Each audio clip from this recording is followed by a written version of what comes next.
ज़्यादा किरदार जो है पाकिस्तान की खराबी पे वो हुकूमत का है या अवाम का है? सबसे पहले तो इनसे पूछते हैं कि ये जिस स्टेज पे हम लोग बैठे हैं स्टेज का तारफ़ करवा दो। जी, अस्सलाम वालेकुम।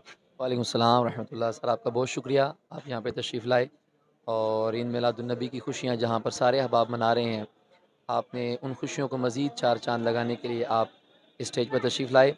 स्टेज का तारुफ़ ऐसे है, हमारे क़िबला कायद मोहतरम हुज़ूर शेख़ुल इस्लाम डॉक्टर मोहम्मद ताहिर अल क़ादरी मद्दज़िल वाली, उनकी तस्वीर लगी है, वो किसी तारुफ़ के मोहताज नहीं है। मिनहाजुल कुरान का ये स्टेज है और तहसील भर की नुमाइंदगी है और अल्हम्दुलिल्लाह गुज़िश्ता कम व बेश 25-26 साल से हम हसन अब्दाल की सरज़मीन पर 12 रबीउल अव्वल को तहरीक के प्लेटफॉर्म से जो है हम अपने स्टेज का इनेकाद करते हैं, जिसमें हम जो पार्टीज़ आती हैं उनके लिए सबसे पहले उलमाए किराम की वफ़द आता है, उनमें से कोई एक आलिम दीन यहाँ गुफ्तगू करता है, उनको हम क़िबला कायद मोहतरम हुज़ूर शेख़ुल इस्लाम डॉक्टर मोहम्मद ताहिर अल क़ादरी साहब की किताब पेश करते हैं उनको तोहफ़े के तौर पर।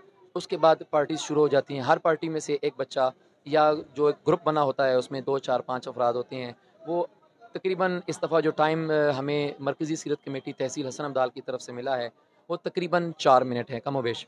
तो 4 मिनट तक एक पार्टी यहाँ पर आके अपनी मोहब्बतों का, अक़ीदतों का इज़हार हुज़ूर की बारगाह के अंदर करती है और यूँ ही वो यहाँ से रुख़सत होती है, हम उसको कोई ना कोई तोहफ़ा, कोई स्वीट होती है, खाने की कोई चीज़ है, कोई शील्ड है या डॉक्टर साहब की कोई बुक है, वो हमको उनको पेश करते हैं। और यूँ ये काफ़िला रवां-दवां चलते-चलते कम व बेश हर दफ़ा 70 से 80 के दरमियान पार्टीज़ होती हैं, 70, 75, 80 तक ये सारी पार्टियाँ हम यहाँ से गुज़रते हैं और आखिरी पार्टी तक हम यहाँ मौजूद होते हैं। सबको इज़्ज़त से, इकराम से यहाँ पर हम रिसीव करते हैं, उनकी नात सुनते हैं और फिर उनको यहाँ से आहिस्ता-आहिस्ता रवाना कर देते हैं। वैसे जुलूस की टाइमिंग क्या और किस टाइम ये जुलूस स्टार्ट होता है और किस टाइम इख्तिताम होता है? सर इस तरह ना कि जुलूस की टाइमिंग उसमें अप डाउन होता रहता है। लास्ट टाइम जो जुलूस हुआ था यहाँ पे, वो सुबह शुरू हुआ था तकरीबन 9-10 बजे। तो वो मगरिब से पहले ना वो जुलूस वाइंड अप हो गया था, मगरिब से पहले। इस दफ़ा चूँकि बहुत सारे जो बिलख़ुसूस जो रोड पे स्टेजेस बनते हैं, जैसे हमारा स्टेज है, आपने बहुत सारे स्टेज विज़िट किया होगा, बने होंगे। ये जो रोड के स्टेज हैं, इन लोगों ने इस दफ़ा अपने तहफ़्फ़ुज़ात का इज़हार किया है कि हुज़ूर जब हम लोग स्टेज बनाते हैं, क्योंकि इसकी जो डेकोरेशन है, इसकी खूबसूरती रात के वक़्त इसकी लाइटिंग से इसकी खूबसूरती में इज़ाफ़ा होता है। तो उनका ये कहना है कि आप थोड़ा-सा टाइम इस तरह का रखें कि रात के वक़्त भी लोग जो ये चहल-पहल आप देख रहे हैं, ये लाखों की तादाद में शाकान मुस्तफ़ा रोड पे विज़िट कर रहे हैं, कोई अपनी-अपनी अक़ीदतों का इज़हार कर रहा है। तो उनका ये कहना है कि जब रात को लोग आते हैं, तो हमें ज़्यादा खुशी होती है, लोग हमारी इस कारीगरी को देखते हैं, मेहनत को देखते हैं, डेकोरेशन को देखते हैं, तो लुत्फ़-अंदोज़ होते हैं।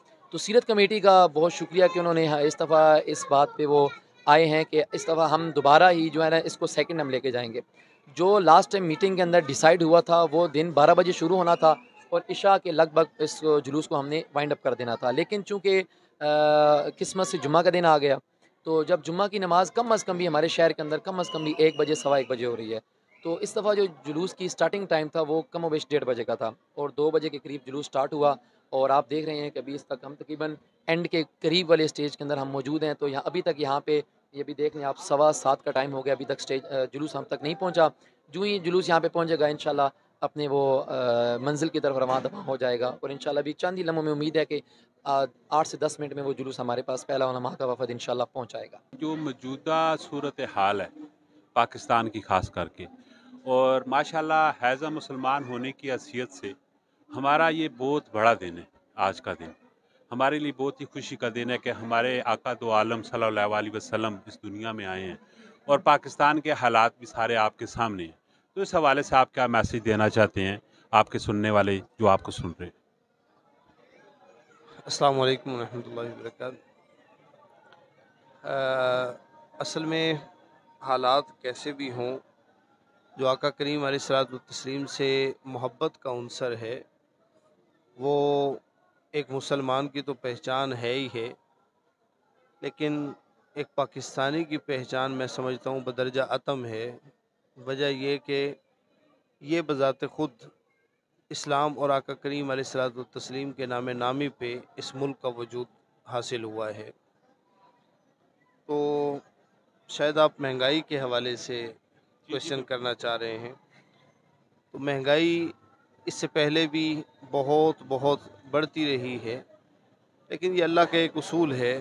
कुरान पाक ने इसको फरमाया कि वलल आखिरतु खैरुल लका मिनल ऊला, कि हर आने वाला दिन प्यारे आका करीम अलैहिस्सलातु तस्लीम की हम्द सना, आपकी तौसीफ़ और आपकी शान में बढ़ोतरी का सबब बनेगा।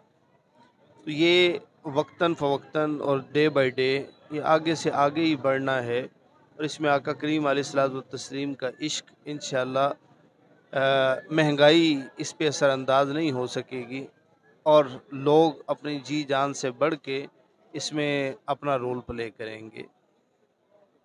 आने वाले टाइम पे आप क्या समझते हैं कि कुछ हालात बेहतर हो जाएंगे? जब तक सियासी इस्तेहकाम नहीं होगा उस वक़्त तक माशी इस्तेहकाम पॉसिबल नहीं है, और सियासी इस्तेहकाम के लिए डेफ़िनेटली कोई ना कोई एक स्टेप उठाना पड़ेगा, और वो ये कि आवाम की मुंतखब हुकूमत वो मंज़र आम पे आए, उसके बाद ही कोई मुआशी पॉलिसीज़ बन सकेंगी। उससे पहले मुमकिनात में से कोई नज़र नहीं आता। वल्लाहु आलम बिस्सवाब। इस पे आप क्या समझते हैं, ज़्यादा किरदार जो है पाकिस्तान की खराबी पे वो हुकूमत का है या अवाम का है? जी, इसमें आवाम तो बेचारी, उसको तो अलिफ बे पे नहीं पता होता। जो अरबाब इख्तियार हैं वही इस हवाले से जवाबदेह हैं।